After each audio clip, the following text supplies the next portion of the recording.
Have you ever thought about how something like lameness in pigs, which sounds maybe a bit specific, can actually tell us a whole lot about disease, economics, even just, paying close attention? It really can. It opens up a whole world. Exactly. And today, we're really digging into one of those cases, a tiny bacterium, but a real problem causer, Mycoplasma hyosynoviae. It's a big reason for arthritis in pigs. And the sources you've given us for this, they're fantastic, really comprehensive. We've got the deep science on its biology, but also, the practical side, farm management guides. It's a great mix to pull insights from. Perfect. So our mission today is basically to unpack all of this for you, help you get a handle on what makes M. hyosynoviae unique, its financial hit, how it goes from being quiet to causing real pain. How to spot it, how to manage it. Right, and why it's just such a persistent headache for producers. We're aiming to give you that shortcut, basically, to being really informed on this. Let's jump in. Okay, so first things first. Who is this Mycoplasma hyosynoviae? Basically, it's a bacterium, its main claim to fame, causing arthritis in growing pigs. Yeah, we're mostly talking pigs around, say, 8 to 24 weeks old, Yeah. although you do see it in older growers, finishers, even adult animals, maybe more like 10 to 30 weeks in those groups. And the biology here is fascinating and actually really important. It absolutely is. So technically it's gram-negative, but here's the kicker, the really crucial part. It lacks a cell wall. Completely. No cell wall, like it's missing its armor. Exactly. And that's not just a cool science fact. It means fundamentally that it's naturally resistant to a whole class of really common antibiotics. Beta-lactam. Think penicillin. Wow. So right off the bat, your standard go-to might just not work. Precisely. It's a huge deal for treatment choices. And we need to be super clear, this isn't the same as its cousin, Mycoplasma hyosynoviae, right? Very important distinction, yeah. M. hyosynoviae, the one we're focused on, really targets the joints, causes what we call non-suppurative arthritis. So inflammation, pain, swelling, but typically no pus. And it's in those slightly older pigs. Okay. Older pigs, joints, no pus. Got it. Hyorhinis, on the other hand, hits younger pigs, like 3 to 10 weeks old usually. Yeah. And it's more systemic. You get polycerasitis, inflammation all over the body cavities, plus arthritis. Very different picture. That distinction is key for anyone listening, trying to figure out what they might be seeing. Definitely. And one more complicating factor. M. hyosynoviae often just lives there. It can be a commensal organism. Meaning it's present, but not causing problems. Exactly. It hangs out in the upper respiratory tract, especially the tonsils, quite happily in many pigs, without causing any disease at all. Which, of course, leads to the big question. What flips the switch? Yeah, if it can just live there harmlessly, what makes it suddenly flare up and cause this really painful lameness? One word, really. Stress. That seems to be the major trigger. Oh, okay. So it's colonizing the tonsils, right? Yep. But then, during periods of stress, or maybe if the pig's immune system is suppressed for some reason, it can get into the bloodstream. That's the bacteremia you mentioned. Yep, bacteremia. And from the blood, it travels to the joints. And that's where it sets up shop and causes inflammation. It's this classic interaction, between the bug itself and the host's condition, their environment. And the sources list a bunch of these stressors, don't they? Things like weaning, obviously. Huge stressor. Transportation, overcrowding. Mixing pigs from different groups, that's always stressful. Poor air quality, things like that. Absolutely. But it's not just those management stressors. There are other risk factors, too. Genetics might play a role. Some lines seem more susceptible. Interesting. Also, the really rapid growth rates we push for in commercial pigs can be a factor. Physical injuries to joints, like scrapes or bangs. Underlying joint issues like OCD osteochondrosis. Oh, so one problem can lead to another. It can predispose the joint, yeah. And even other infections like PRRS virus that really hammer the immune system can make pigs more vulnerable to M. hyosynoviae flaring up. So it takes advantage of weakness, basically. Pretty much. True. And the result in the joint is synovitis, that inflammation of the synovial membrane, the lining of the joint. That causes the swelling, the pain, the lameness. Which joints are we talking about most commonly? The big ones, usually. Stifles like the knee, hocks the ankles, elbows, shoulders, those load-bearing joints. Okay, so painting a picture for someone on the farm, what are they actually seeing? Typically, it's a pretty sudden onset. Acute lameness. Might be one leg, might be several. And those joints you mentioned, stifle, hock, they'd look swollen, maybe feel warm. Yeah, visibly swollen, often warm to the touch. Definitely painful if you try to manipulate them. The pig will probably have a stiff way of walking, be hesitant to get up or move. Trouble putting weight on the affected leg or legs. Exactly. Yeah. But here's a really crucial point for telling it apart from other things. With M. hyosynovia, the systemic signs like being generally sick are usually minimal. And critically, fever is typically absent. Or if it is there, it's only mild, like less than 40 degrees Celsius or 104 Fahrenheit. Ah, that's a huge clue because something like erysipelas. Exactly. Erysipelas usually comes with a high fever, plus other signs like those skin lesions.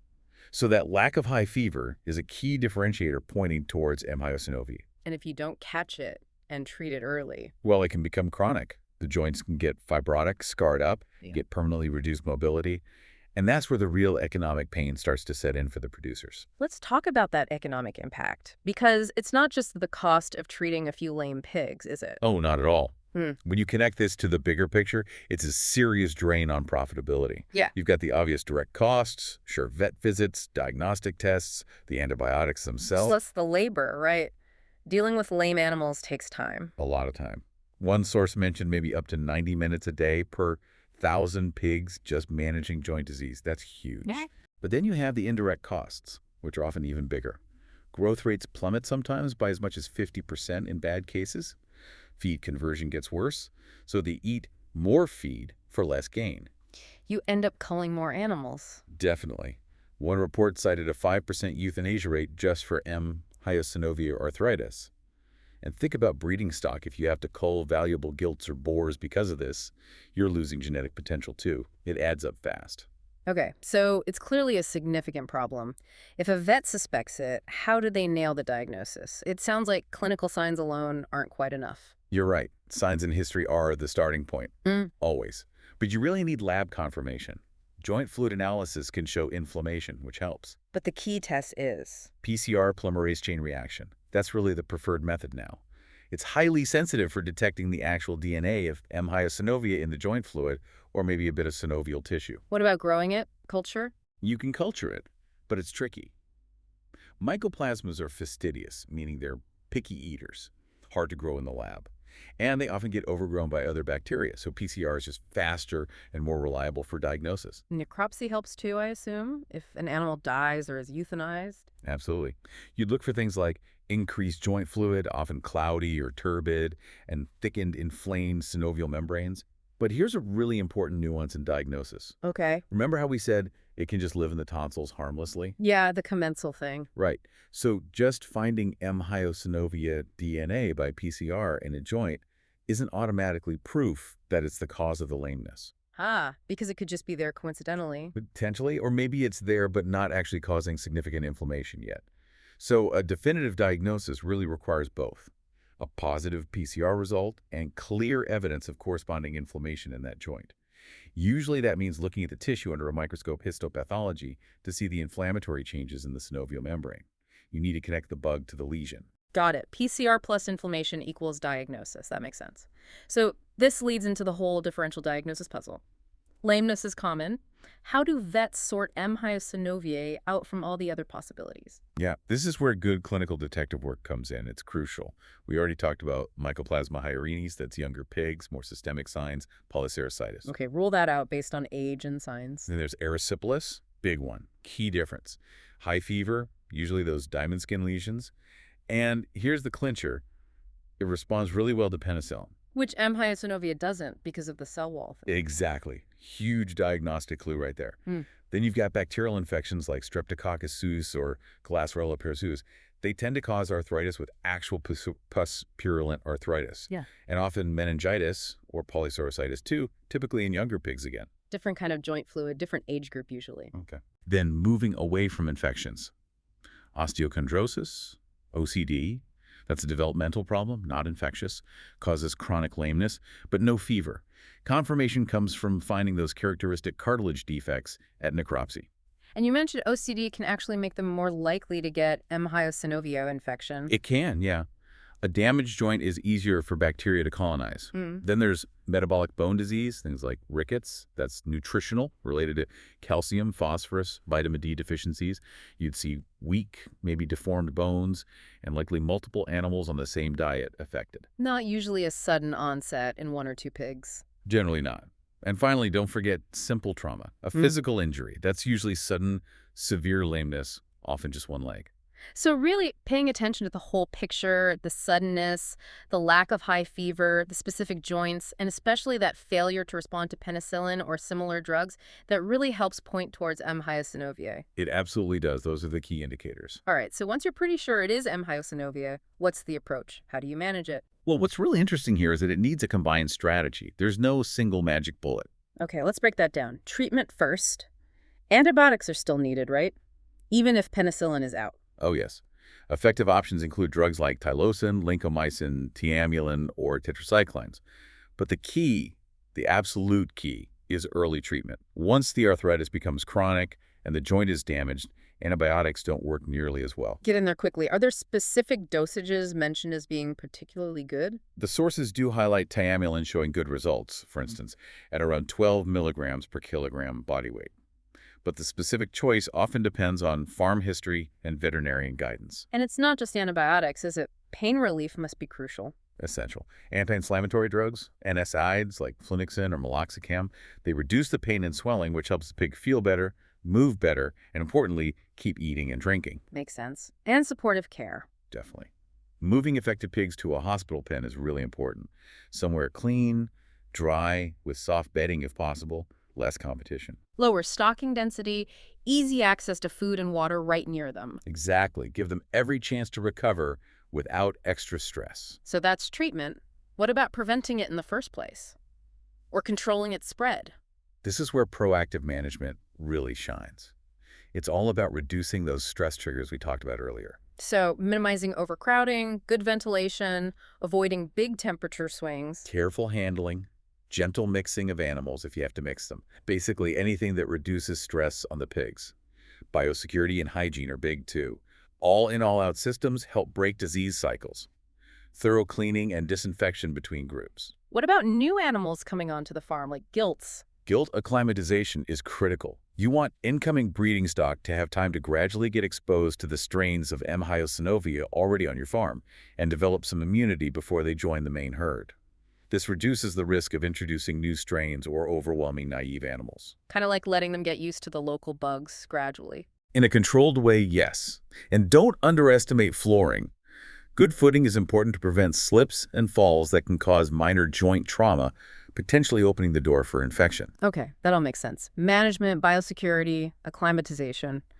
But here's the kicker, the really surprising thing for a lot of people, I think. The vaccine situation. Yeah. Despite how common this is, the sources are clear.